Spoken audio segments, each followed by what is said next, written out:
Pasaulio čempionato aštuntfinalio barjerą įveikusi Lietuvos rinktinė neturi daug laiko poilsiui. Antradienį vakare nugalėję kinus, mūsiškiai trečiadienį jau analizavo Argentinos žaidimą. Su šia rinktinė lietuviai ginklus surems ketvirtadienį. Prieš dvikovą su Pietų Amerikos atstovais Kęstučio Kemzūros štabui daugiausiai klausimų kelia Luisas Scola.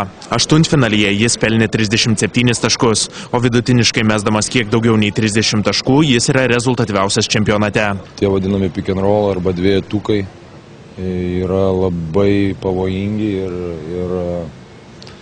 tai yra vienas iš galvos skausmų, kaip spręsti tuos dalykus. Jie tiesiog jaučia vienas kitą.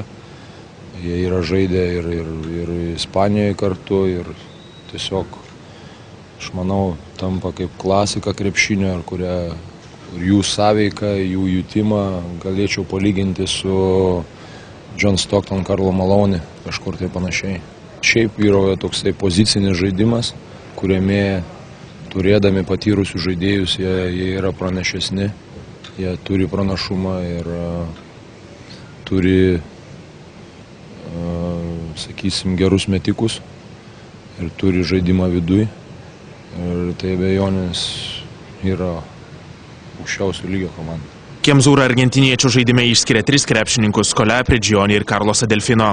Su pastaruoju prieš kelis metus teko dirbti Maskvos srities Chimki klube, todėl treneris jį gerai pažįsta. Taip, Carlosą aš pažįstu turbūt geriau, žinau jo pliusus, žinau šiek tiek ir minusus.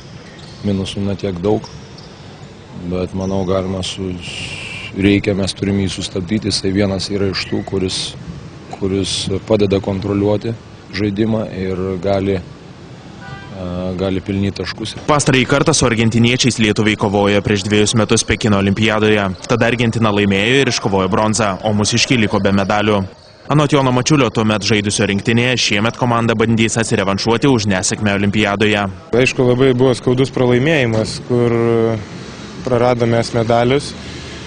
Bet dabar, kaip pasakyti, rytoj bus nauja diena, nauja kova ir manau, kad viskas bus iš naujo ir aš galvoju, kad mes turėtume laimėti ir atsikeršyti už tą pralaimėjimą. Bent jau tą galim tikrai padaryti.